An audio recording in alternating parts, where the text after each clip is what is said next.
Buenos días. Soy Pablo Campaña de la materia de Derecho Informático y el día de hoy daremos una entrevista con el abogado Jofre Campaña Mora, quien nos ayudará a contestar unas preguntas para la materia. La primera pregunta sería, ¿cómo usted ve la evolución que ha tenido el correo electrónico a través de su tiempo y cómo usted lo ha visto y lo ha experimentado en toda su carrera de ejercicio? Bueno, yo creo que lo primero es considerar que el ser humano necesita comunicarse. Y cuando necesita comunicarse, lo hace primero de forma oral, luego inventa la escritura. Y cuando inventa la escritura, se produce una transformación importante. Se empiezan a enviar comunicaciones por carta, ¿no? Esto a lo largo de la historia de la humanidad. Entonces, hay un momento en que las comunicaciones que están hechas por cartas con papeles resultan insuficientes a la luz de los avances tecnológicos. Y eso genera el origen, si se quiere, de la llamada comunicación electrónica.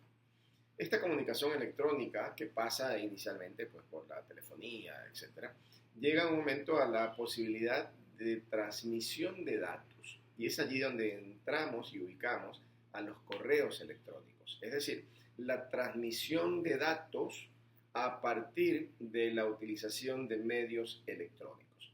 Y allí se prepara el llamado correo electrónico. Estos correos electrónicos son regulados por primera vez en el Ecuador en el año 2002, en la presidencia del doctor Gustavo Noboa Bejarano. Inicialmente la ley aprobada por la Asamblea fue puesta a disposición del presidente para la sanción veto. El presidente preparó un veto, ese veto me tocó personalmente elaborar, dado que en el año 2002 yo asesoraba al doctor Gustavo Noboa en la presidencia de la República y recuerdo muy bien aquella etapa en la que tuve que preparar un veto a esa ley. Luego fue enviada al Congreso y finalmente fue ley de la República, la Ley de Comercio Electrónico. Esta ley ya regulaba entonces lo que era esa transmisión de datos, el valor jurídico, especialmente en los ámbitos comerciales y empresariales. ¿Cómo viene a transformar esta ley la evolución de los negocios jurídicos? De manera significativa. De manera significativa porque lo que antes, primero, demoraba muchísimo tiempo. Segundo, requería de cierto tipo de aceptación formal expresa en documentos y eso podía provocar necesidad de desplazamientos, por ejemplo. Es decir, si alguien quería firmar un contrato había que reunirse, viajar eventualmente. En los negocios internacionales pues había muchas dificultades. Por supuesto, a partir de los años se fueron inventando luego el telégrafo, el fax, etc. Pero la ley de correo electrónico y con la evolución de los últimos años lo que permite es que en cuestión de segundos las partes puedan comunicarse, las partes puedan ser notificadas, las partes puedan cerrar contratos. Es decir, el adelanto del correo electrónico para el uso cotidiano empresarial es uno de los grandes avances de la humanidad. Y a nivel jurídico puntualmente, podemos encontrar que hoy es imperativo, por ejemplo, que los abogados que litigamos tengamos un correo electrónico y consignemos ese correo electrónico en los procesos para ser notificados por correo electrónico. De tal manera que hoy, por ejemplo, los jueces dictan una providencia, esa providencia la cargan en el sistema de la función judicial y la notifican inmediatamente. Es decir, es una notificación que pudiéramos llamar en tiempo real, sin perjuicio de que todavía se mantiene el viejo sistema de las boletas. Pero para quienes somos abogados y quienes vivimos la transición de los sistemas procedimentales, es muy claro lo que les estoy explicando. Años atrás, por ejemplo, los abogados debíamos esperar a la recolección de las boletas, normalmente después de las 5 de la tarde. Es decir, era común tener una oficina en el centro, en el edificio de la Corte, me refiero aquí en Guayaquil, y los abogados o los asistentes íbamos a la Corte alrededor de las 5 de la tarde a esperar que los secretarios de juzgados bajen de los varios pisos donde estaban los juzgados y vayan depositando en casillas judiciales las boletas. Entonces era común encontrarse con muchísimos abogados que llevábamos la llave, abríamos el casillero y entonces podíamos obtener la notificación por boleta. Hoy día, y como digo, los jueces dictan las providencias y están en nuestro correo electrónico en segundos y esas notificaciones son perfectamente válidas. Entonces hay evidentemente una gran transformación en los últimos años, transformación que por fortuna está absolutamente respaldada en la ley, de tal manera que existe la validación de la firma electrónica, etcétera. En consecuencia, son mecanismos para los cuales la legislación ha venido acompañando el desarrollo tecnológico. Muy bien, doctor. Y acerca de este correo electrónico, ¿usted podría confiar acerca del correo electrónico y que no haya un hackeo o algún delito que le pueda poner en peligro lo que usted haya escrito? Bueno, yo creo que la evidencia mundial definitivamente confirma que no. Digamos, el caso Assange, varios procesos judiciales muy conocidos aquí en el Ecuador por el hackeo de correos, pero esto que constituye una actividad delictiva es la misma actividad delictiva que se producía antes con el robo de la correspondencia física y que también existe hoy en correspondencia física. Es decir, hoy día alguien puede enviar una carta y esa carta puede ser sustraída de varias maneras. O usted puede tener comunicaciones en su oficina guardadas en una carpeta y es susceptible de que alguien entre, utilice una llave, una violación a la puerta, etc. Es decir, el mismo riesgo, solo que ahora ya para robar información no necesitan romper paredes, ni dañar chapas, ni usar herramientas, sino que a través de medios electrónicos pueden entrar a su sistema, entrar a sus correos y evidentemente obtener información que está protegida. Pero esa conducta está sancionada, está prevista como delito en el Código Orgánico Integral Penal, lo estuvo antes en el Código Penal y por tanto sí. La pregunta es, ¿existe el riesgo? Sí, el riesgo existe. ¿Existe la posibilidad técnica de la intromisión en los sistemas informáticos? Sí, esa posibilidad existe sin ninguna duda. ¿Está sancionada? Sí, está sancionada. De tal manera que uno lo que debiera pensar es, ante ese riesgo, hay que pensar muy bien en lo que se debe poner internamente o no en un correo o en un computador. Es decir, hay un momento en el que debemos ser muy cuidadosos en lo que decimos, no solamente en el correo electrónico, en los mensajes ahora que la tecnología avanza, los mensajes de texto, los mensajes de WhatsApp, los mensajes de Messenger, etc. Y mire qué tan grave es la vulnerabilidad de los sistemas, que inclusive actualmente existe un proceso penal muy conocido que ha provocado inclusive el asilo o el pedido de asilo de un imputado justamente por haber hackeado correos de la Presidencia de la República. Entonces, es muy delicado tener información sensible en medios informáticos porque las posibilidades de sustracción o de intromisión ilegítima son realmente grandes. Claro que sí, los riesgos son muy graves, como vemos. Y además de ese caso que usted nos había dicho, que nos comentó sobre que un alto funcionario pidió un asilo a otro país, ¿nos podría decir qué otros casos considera usted peligrosos o innecesarios de la comunicación en vía de correo electrónico? Mire, si tiene algún caso, algún ejemplo, sería mucho mejor. Bueno, yo creo que hay situaciones a nivel mundial muy importantes, ¿no? Por ejemplo, a nivel mundial, la situación presentada con los correos electrónicos y el uso de correos electrónicos de Hillary Clinton, cuando era alta funcionaria del gobierno de los Estados Unidos.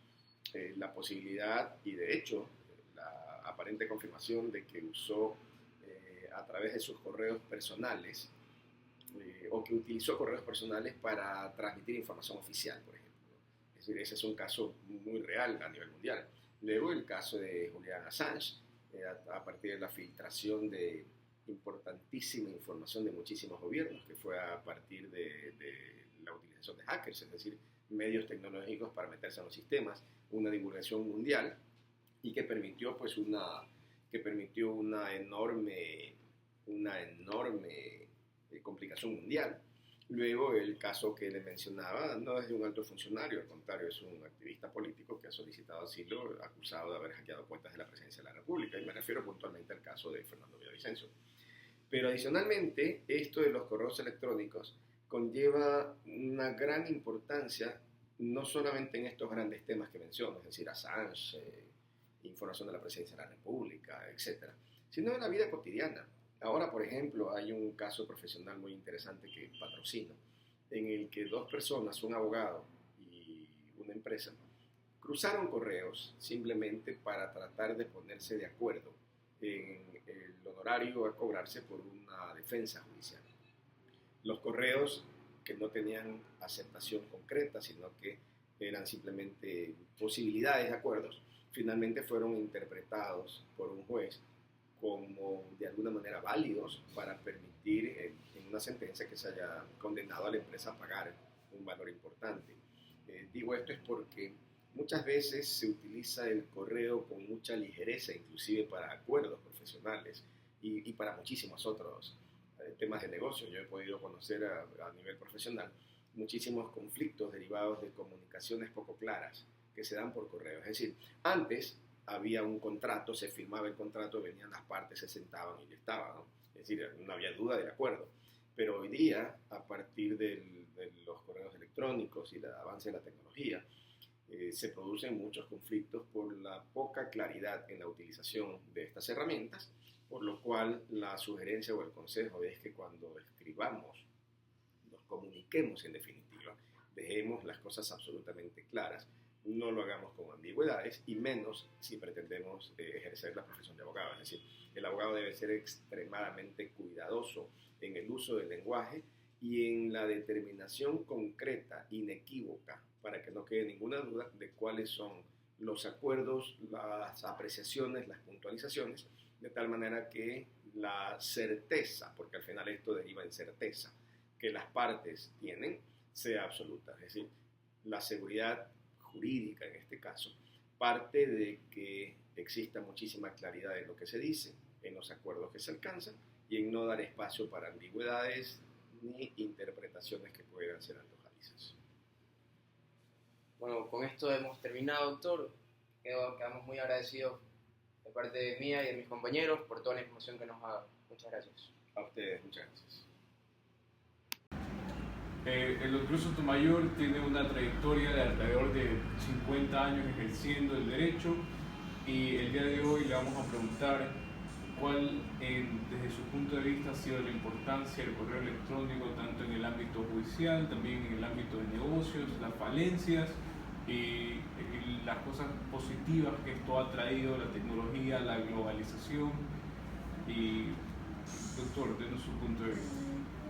Muy bien, yo tengo una experiencia, digamos, positiva y negativa de este avance tecnológico. Positiva en el sentido de que hemos superado el anterior sistema que permitía que las actuaciones judiciales se notificaran por medio de boletas que se entregaban al principio en los propios estudios profesionales, luego en las casillas que cada profesional tenía señaladas y que muchas veces se perdían por la falta de cuidado que tenían los depositantes de estos documentos en estas casillas judiciales que cada abogado tenía o un grupo de abogados, si formaban un pequeño consorcio, lo tenía.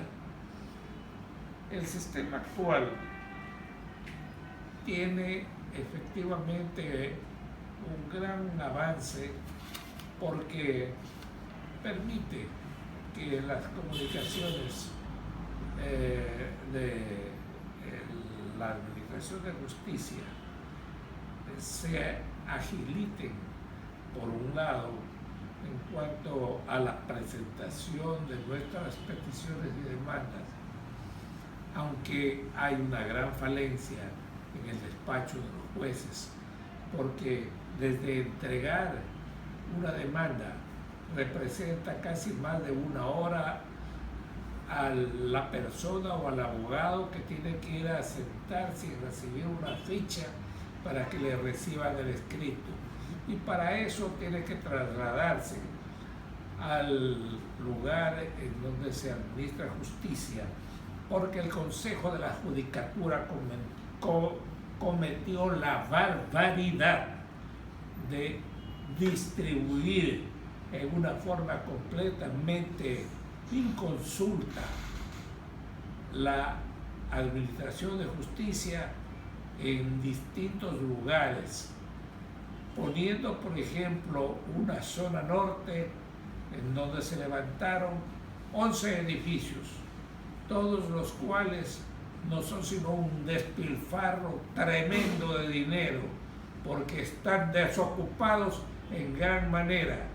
Y allí se sientan los ciudadanos, claro, en una silla cómoda, porque de otra manera no tolerarían eso, y esperan una ficha de atención por orden numérico que les toma mucho tiempo. O sea que para entregar una simple demanda, una simple petición, se pierde cualquier cantidad de tiempo.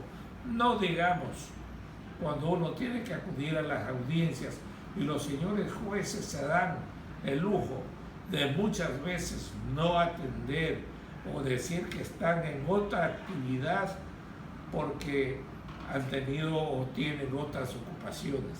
O sea, el sistema por un lado es conveniente, pero por otro lado ha traído y tiene una serie de falencias, porque esta dispersión de la administración de justicia está en contra de la comunidad, está en contra de los abogados, está en contra de los operadores de justicia. ¿Por qué? Porque hay que desplazarse del norte al sur. Solamente para ir al norte hay que tomar un vehículo que el más pobre de los abogados, que lleva a un miembro de la comunidad al Palacio de Justicia, a lo que debería llevarse el Palacio de Justicia, tiene que tomar un vehículo cuya carrera le cuesta $5 de ida y $5 de regreso, amén de que este pobre hombre tiene que pagar honorarios de 20, 30, 50 o más dólares por la atención o la permanencia de la diligencia y del abogado, con quien tiene obligatoriamente que acudir, y tiene que acudir puntualmente, mientras el juez le da a veces, muchas veces, la gana de atender o no atender, porque simple y llanamente salen con el pretexto de que no tienen tiempo, que tienen otra diligencia y que va a ser un nuevo señalamiento. Esta es una gravísima falta que lógicamente está relacionada con el funcionamiento de la administración de justicia. Si se va al norte, al sur, es otra vía terrible que toma más de media hora en vehículo, ¿no? Y con los mismos gastos para los usuarios. Gente que no tiene dinero. Yo he sido 5 años director del consultorio jurídico gratuito, y los miembros de la comunidad no tienen ni para una carpeta que vale 30 centavos, menos van a tener para trasladar al abogado. O sea que aquí hay que hacer milagros para la administración de justicia. ¿Quiénes son los responsables? Los señores del Consejo de la Judicatura, tal vez no los actuales, pero sí los anteriores, que por otros intereses hicieron esa dispersión monstruosa de la administración de justicia, y hay una parte que funciona en la Alhambra, otra parte que funciona en el norte, en el sur, como he manifestado, en otros edificios adaptados o arrendados. O sea, se han dilapidado los recursos del Estado en la administración de justicia, lo cual es un crimen, es una barbaridad. Yo soy el protagonista de una nueva idea, que se debe hacer una manzana judicial, porque tras del Palacio de Justicia pudo haberse expropiado una manzana entera en donde se puede haber levantado 1 o 2 edificios de 20 o 30 pisos, en donde se hubiera centralizado tras de la Corte todo el Poder Judicial, y en esos edificios se hubiera simplificado toda esta tarea enorme, porque el ciudadano no sabe a dónde acudir. ¿A qué tribunal tiene que ir? Si tiene que ir al norte, si tiene que ir si tiene que ir al este, al oeste, si tiene que ir, en fin, a distintos lugares, está perdido y muchas veces no puede hacer la diligencia porque llega atrasado, porque es ciego, porque la gente no tiene la cultura suficiente para conocer cómo funciona esta organización de la nueva administración de justicia. Entonces, doctor, La comunicación electrónica a la que se centra la pregunta está muy bien en ciertas ocasiones, pero se va la luz, se va la internet y estamos a fojas uno. Los abogados muchas veces nos vemos en el caso de que nuestras demandas han sido abandonadas, han sido declaradas archivadas, porque simple y llanamente no fueron notificadas en su debido lugar y en su debido momento, porque hubo estas fallas que jamás los administradores de justicia las quieren reconocer. O sea, por un lado hemos avanzado y por otro lado hemos creado una problemática sin nombre, porque esto lo hicieron sin pensar en los administradores de justicia, sin pensar en los abogados y sin pensar en la comunidad que en definitiva es la más perjudicada. Esa es mi contestación a él. Ahora, particularmente, y usted se va a reír, mi distinguido amigo y entrevistador, a mí extraordinario avance de la tecnología me ha perjudicado profesionalmente. ¿Por qué? Porque simple y llanamente, antes de que esto existiera, antes de que se inventara las máquinas y las computadoras y los teléfonos celulares, cuando yo, que me había dedicado particularmente a la actividad profesional internacional en arbitrajes y otras actividades que tienen que ver con el comercio del país, en la exportación de las materias primas y principalmente a los entendimientos cordiales que se suscitan en estas reuniones llamadas mediaciones.